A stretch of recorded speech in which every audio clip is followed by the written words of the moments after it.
हरे कृष्णा। आप सभी का दिन शुभ और मंगलमय हो। इससे पहले कि सभी कथाएं सुनने के लिए आप सबका बहुत बहुत धन्यवाद।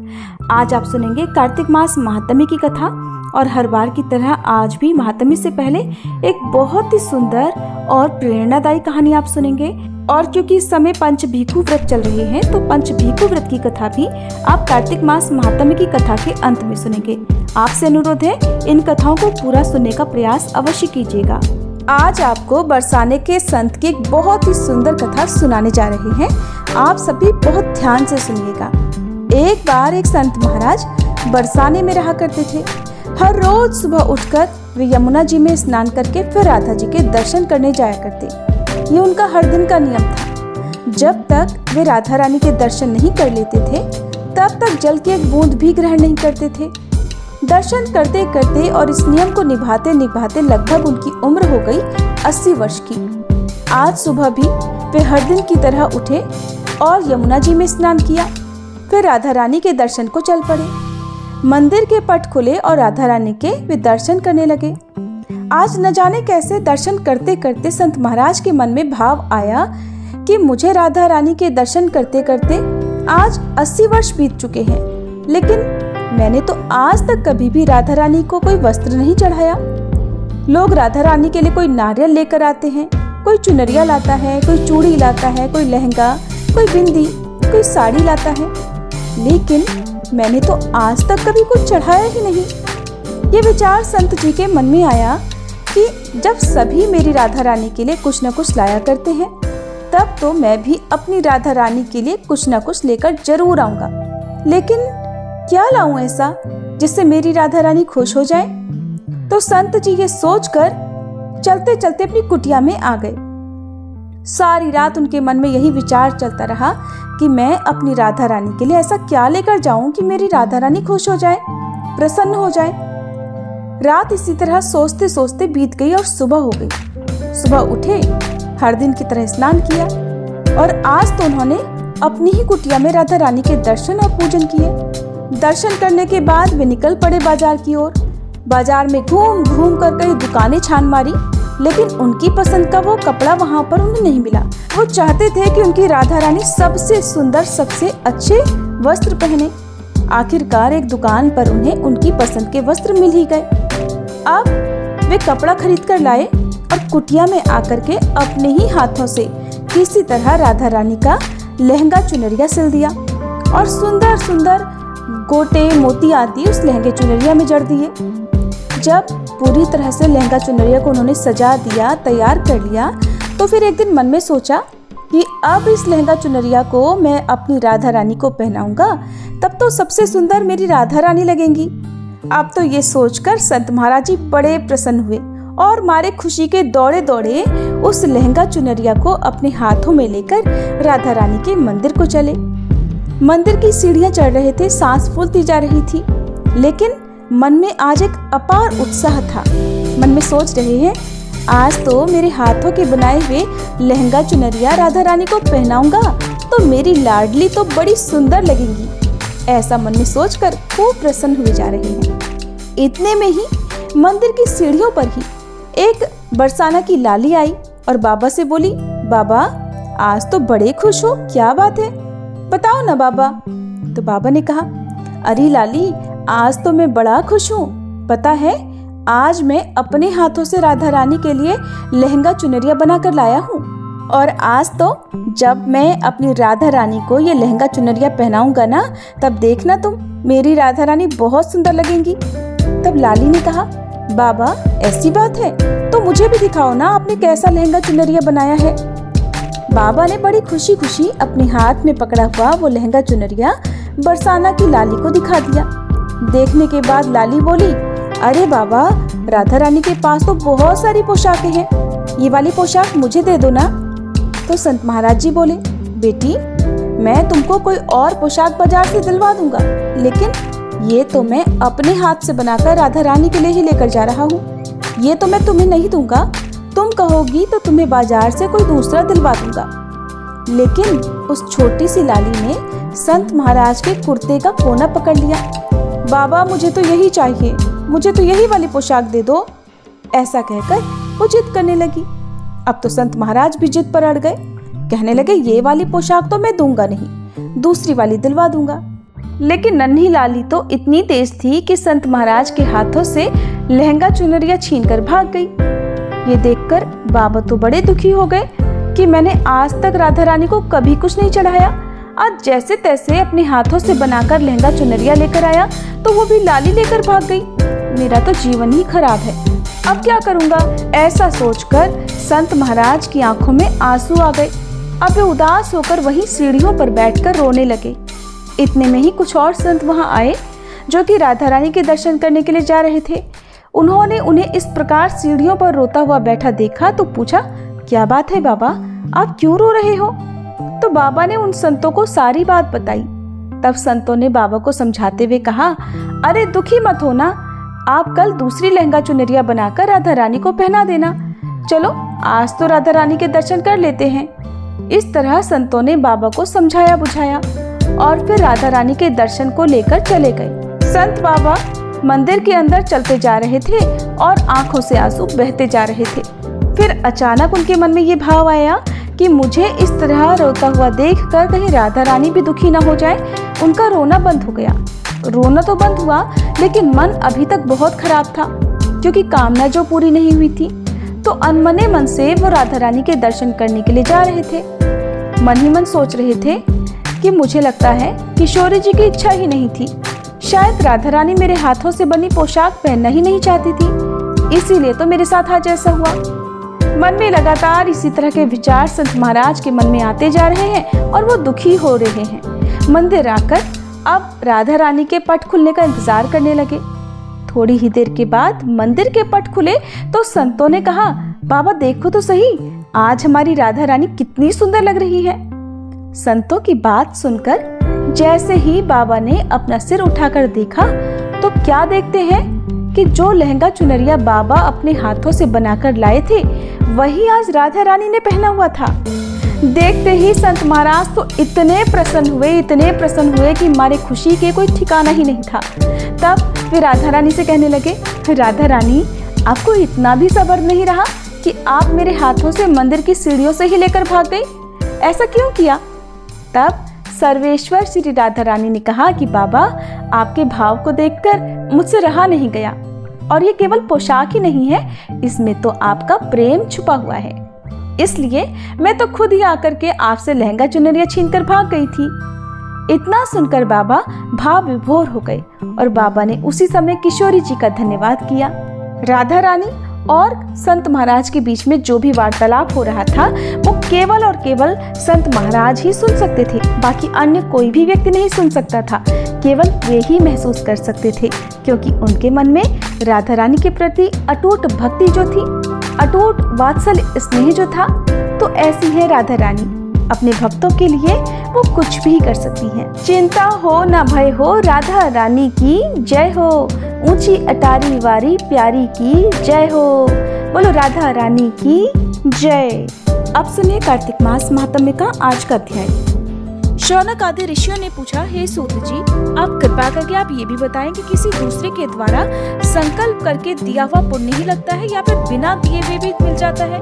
तब श्री सूत जी कहने लगे, हे ऋषियों, पाप और पुण्य दोनों बिना दिए हुए भी मिल जाते हैं। सतयुग में एक का किया हुआ पाप या फिर पुण्य कर्म सारे देश को, त्रेता युग में पूरे गांव को, द्वापर युग में पूरे कुल को मिलता था, परंतु इस घोर कलयुग में केवल पाप या पुण्य कर्म करने वाले को ही नहीं बल्कि उनके साथ जुड़े हुए लोगों को भी उनकी प्राप्ति हो जाती है। एक पात्र में साथ साथ भोजन करने वाले को पाप और पुण्य का आधा आधा भाग मिल जाता है। पापी के साथ मिलकर बैठकर भोजन करने वाले को भी उसका पाप लगता है। पुण्य कर्म करने वाले व्यक्ति के साथ मिलकर यदि भोजन किया जाए तो उसका पुण्य भी दूसरे को प्राप्त हो जाता है। दूसरे की निंदा करने वाले, सुनने वाले या फिर चिंतन करने वाले को भी बराबर पाप और पुण्य मिलता है। दूसरे का धन चुराकर दान देने वाला भी पाप का भागी हो जाता है। पाप या पुण्य का उपदेश करने वाले को छठा अंश प्राप्त होता है। प्रजा का छठा अंश राजा को प्राप्त होता है। इसी प्रकार शिष्य से गुरु, पिता से पुत्र और पत्नी से पति भी छठा अंश पाते हैं, चाहे वो पाप हो या पुण्य हो। परंतु पत्नी पति का आधा ही पुण्य पाती है। इस प्रकार बिना दिए हुए भी एक दूसरे को पाप और पुण्य की प्राप्ति होती है। अब इस संबंध में हे ऋषियों, एक अत्यंत पुण्यदायी प्राचीन इतिहास सुनाता हूँ, आप सभी ध्यान पूर्वक सुनो। एक समय उज्जैनी नामक नगरी में धनेश्वर नाम का ब्राह्मणोचित कर्मों से रहित, यानी कि जो कर्म ब्राह्मणों के लिए बताए गए हैं वह उन कर्मों को करता ही नहीं था, उन सभी पुण्य कर्मों से रहित एक जुआरी, मदिरा पीने वाला, वेश्यागामी, रसकमल और खाल बेचने वाला अत्यंत पापी ब्राह्मण रहा करता था। वह सामान खरीदने और बेचने के उद्देश्य से कई नगरों में घूमता फिरता एक बार महिष्मती नगरी में गया और वहाँ पर 1 मास तक ठहरा।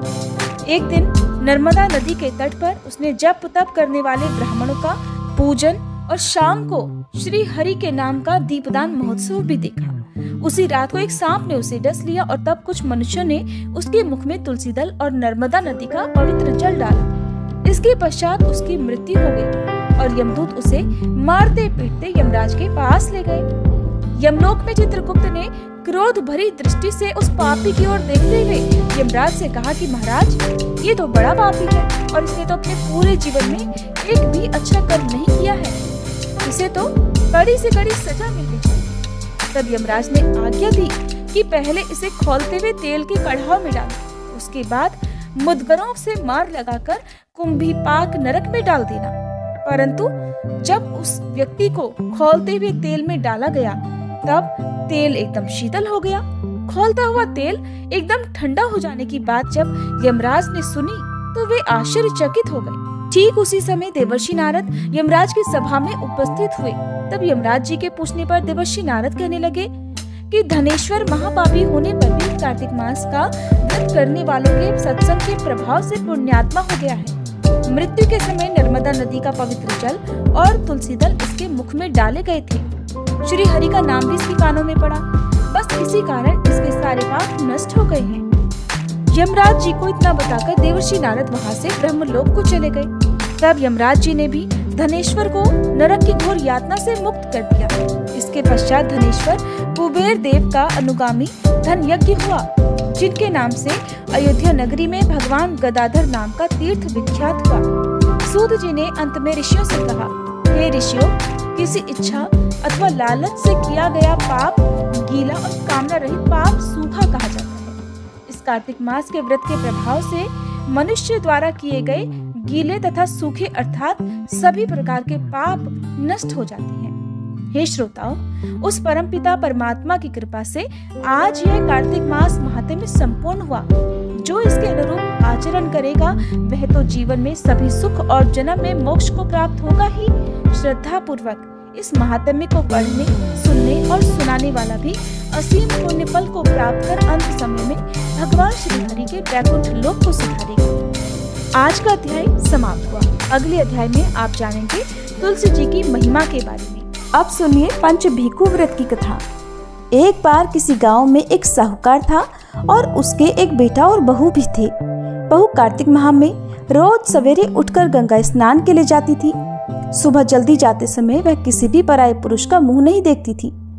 एक राजा का बेटा भी सुबह सवेरे गंगा स्नान के लिए जाता था और वह हैरान होता कि मैं इतनी जल्दी उठता हूँ स्नान के लिए, लेकिन कोई है जो मुझसे भी जल्दी उठकर स्नान कर लेता है। कार्तिक माह के 5 दिन बचे थे कि एक दिन साहूकार की बहू तो स्नान करके वापस जा रही थी और उसी समय राजा का बेटा स्नान करने के लिए नदी के किनारे आ रहा था। आवाज सुनकर बहू जल्दी जल्दी जाने लगी, लेकिन जल्दबाजी में उसकी माला मोजड़ी छूट गई। राजा के बेटे ने बहू की माला मोजड़ी उठा ली और सोचने लगा कि जिस स्त्री की ये माला मोजड़ी इतनी सुंदर है वह स्त्री खुद कितनी सुंदर होगी।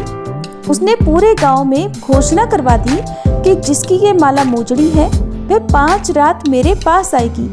जल्दी ही राजकुमार को पता चल गया कि ये तो साहूकार की बहू की माला मोजड़ी है।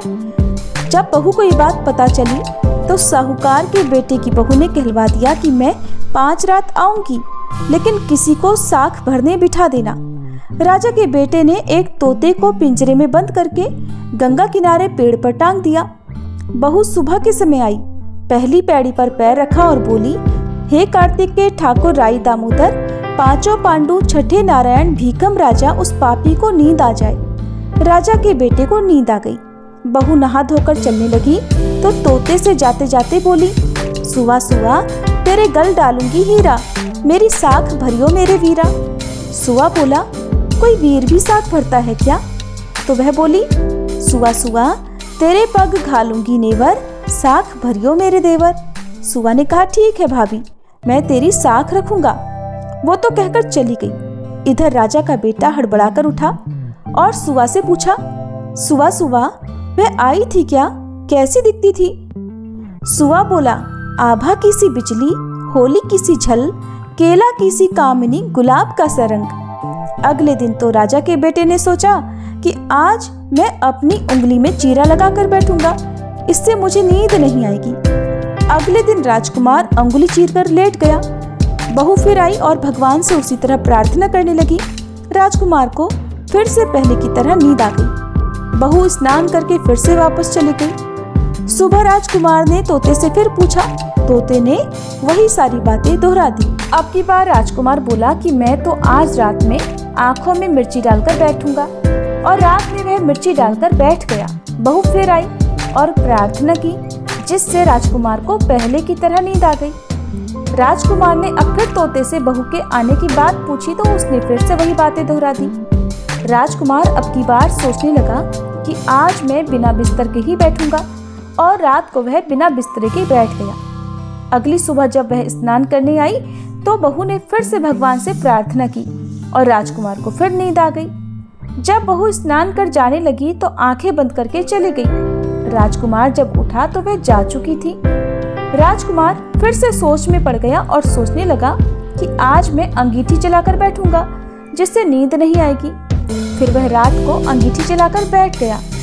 साहूकार की बहू आई और वह भगवान से प्रार्थना करने लगी कि प्रभु, हे ठाकुर जी, आपने 4 रातें तो निकाल दी, अब ये रात और बची है, इस आखिरी रात को भी निकाल दो। ठाकुर जी ने उसकी बात रख ली और राजकुमार को नींद आ गई। जब बहू स्नान कर जाने लगी तो तोते से बोली कि सुबह सुबह इस पापी को कह देना कि 5 रातें पूरी हो चुकी हैं, अब वह मेरे मोतियों की माला मेरे घर भिजवा दे। अगली सुबह राजकुमार की आंख खुली तो उसने तोते से पूछा, क्या वह आई थी?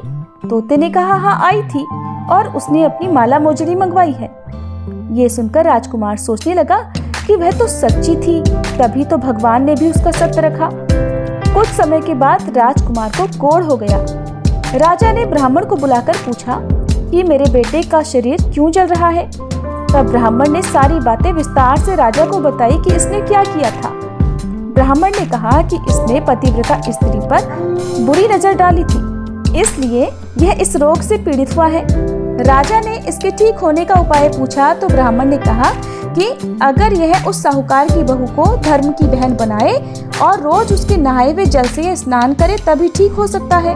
राजा साहूकार की बहू की माला लेकर साहूकार के घर गया और बोला कि ये माला आपके पुत्र वधू की है, इसे रख लीजिए और आपकी बहू के नहाए हुए जल से मेरे बेटे को नहला दीजिए। साहूकार बोला कि मेरी बहू तो किसी पराये पुरुष का मुंह तक नहीं देखती, आप उसे इस नाली पर बिठा दीजिए। जब वह ऊपर नहाएगी तब नीचे इस नाली के पानी से आपका पुत्र नहा लेगा। राजकुमार ने ऐसा ही किया। कुछ समय बाद उसका शरीर चंदन सा हो गया। हे पंचभीकु देवता, जैसे आपने साहूकार की पुत्र वधू का सत्य रखा वैसे ही सभी का रखना। पूनो नहाई, पड़वा नहाई, 5 रतन, 5 तीरथ, 5 भीकम नहाई। 1 टका मेरी गांठ में सुनियो रघुराई, आधे का लाई आंवला, आधे की राई। राई दामोदर सांवला, जिसने सृष्टि रचाई, राजा के घर उतरी पुत्री बनाई। राजा लाया ब्याह के, रानी बन आई। 4 चक्कर 4 मक्कर 4 दिए की लौ। मैं तुझसे पूछूं श्री कृष्ण जी कब निस्तारा होए? जब आएगा कार्तिक का महीना तब निस्तारा होए। प्रेम से बोलिए पंचभीकु देवता की जय। अब सुनिए तुलसी चालीसा पाठ और तुलसी माता की आरती। जय जय तुलसी भगवती सत्यवती सुखदानी, नमो नमो हरिप्रेसी श्री वृंदावन खानी। श्री हरिशीष विरजनी देहु अमर वर अम्ब, जनहित हे वृंदावनी अब न करहु विलंब। धन्य धन्य श्री तुलसी माता, महिमा अगम सदा श्रुति गाता। हरि के प्राण से तुम प्यारी, हरहि हेतु कीन्हो तब भारी। जब प्रसन्न है दर्शन दीन हो, तब कर जोरी विनय उस कीन हो। हे भगवंत कंत मम होहु, दीन जानि जानि छाड़ब छोहु। सुनी लक्ष्मी तुलसी की बानी, दीन हो श्राप कंठ पर आनी। उस अयोग्य वर मांगन हारी, होहु बिटप तुम जड़ तनुधारी।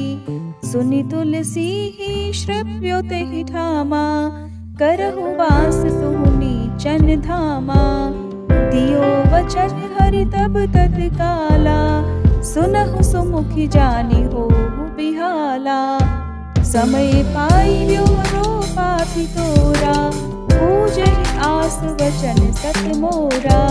तब गोकुल मह गोप सुदामा, तासु भई तुलसी तू बामा। कृष्ण रास लीला के माही, राधे शक्यो प्रेम लखि नाही। दियो श्राप तुलसी तत्काला, नर लोक ही तुम जन्महु बाला। यो गोप वह दानव राजा, शंख चूर्ण नामक शिर ताजा। तुलसी भई दासु की नारी, परम सती गुण रूप अगारी। अस द्वै कल्प बीत जब गयहु, कल्प तृतीय जन्म तब भयहु। वृंदा नाम भयो तुलसी को, असुर जलंधर नाम पति को। कर अति द्वंद अतुल बल धामा, कीन्हा शंकर से संग्रामा। जब निज सैन्य सहित शिव हारे, मरहि न तब हर हर ही पुकारे। पतिव्रता वृंदा की नारी, को न सके पति ही संहारी। तब जलंधर ही भेष बनाई, वृंदा ढिग हरि पहुँचो जाई। शिव हित लहि करि कपट प्रसंगा, कियो सतेत्व धर्म तो ही भंगा। भयो जलंधर कर संहारा, सुनी उर शोक उपारा। तिह क्षण दियो कपट हरि टारी, लखि वृंदा दुख गिरा उचारी। जलंधर जस हत्यो भीता, सोई रावण तस हरहि सीता। अस प्रस्तर सम हृदय तुम्हारा, धर्म खंडी मम पति संहारा। यही कारण लहि श्राप हमारा, होवे तनु पाषाण तुम्हारा।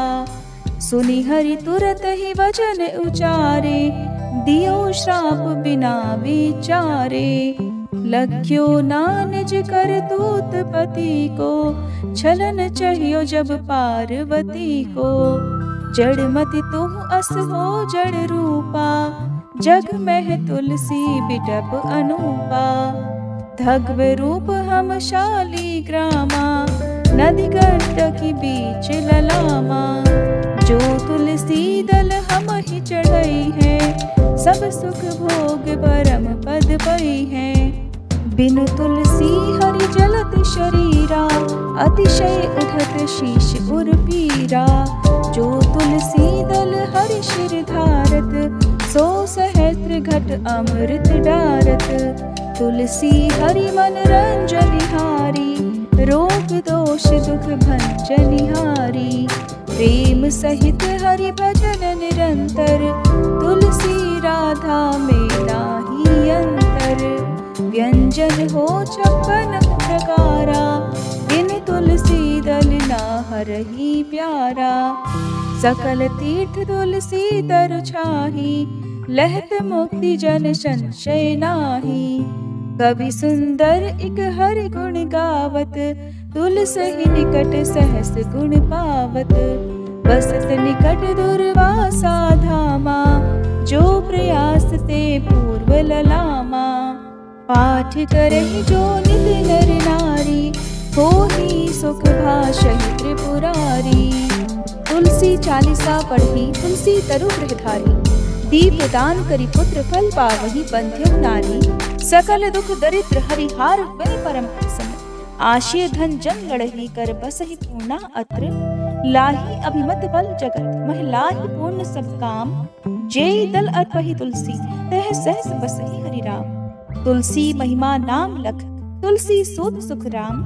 मानस 40 रच्यो जग मह तुलसी दास। प्रेम से बोलिए तुलसी महारानी की जय। तुलसी महारानी नमो नमो हरि की बटरानी नमो नमो। तुलसी महारानी नमो नमो धन तुलसी पूरण तप कीनो।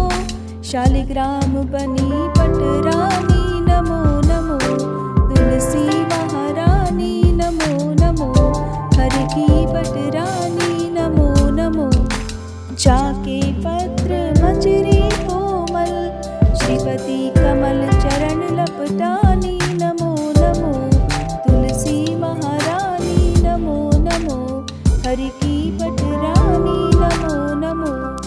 कौन महीने बोई रानी तुलसा कौन महीने हुई हरियाली नमो नमो। तुलसी महारानी नमो नमो हरि की बटरानी नमो नमो। कौन महीने हुई तेरी पूजा कौन महीने हुई बटरानी नमो नमो। तुलसी महारानी नमो नमो। आषाढ़ मास में बोई रानी तुलसा सावन महीने हुई हरियाली नमो नमो। तुलसी महारानी नमो नमो हरि की बटरानी नमो नमो। कार्तिक मास में हुई तेरी पूजा मंगसिर मास हुई बटरानी नमो नमो। तुलसी महारानी नमो नमो हरि की बटरानी नमो नमो। धूप दीप नैवेद्य आरती पुष्पन की वर्षा बरसानी नमो नमो। तुलसी महारानी नमो नमो हरि की बटरानी नमो नमो। 56 भोग 3600 व्यंजन बिन तुलसी हरि एक न मानी नमो नमो। तुलसी महारानी नमो नमो हरि की बटरानी नमो नमो। जो तुलसी को सवेरे गाए श्री कृष्ण के दर्शन पाए नमो नमो। तुलसी महारानी नमो नमो हरि की बटरानी नमो नमो। जो तुलसी को दोपहर गाए खीर खांड का भोग लगाए नमो नमो। तुलसी महारानी नमो नमो हरि की बटरानी नमो नमो। जो तुलसी को सांझ को गाए श्री कृष्ण की आरती उतारे नमो नमो। तुलसी महारानी नमो नमो हरि की बटरानी नमो नमो। जो तुलसी को रात को गाए श्री कृष्ण के चरण दबाए नमो नमो। तुलसी महारानी नमो नमो हरि की बटरानी नमो नमो। सब सखी मैया तेरो यश गावे भक्ति दान दीजे महारानी नमो नमो। तुलसी महारानी नमो नमो हरि की बटरानी नमो नमो। तुलसी महारानी नमो नमो हरि की बटरानी नमो नमो।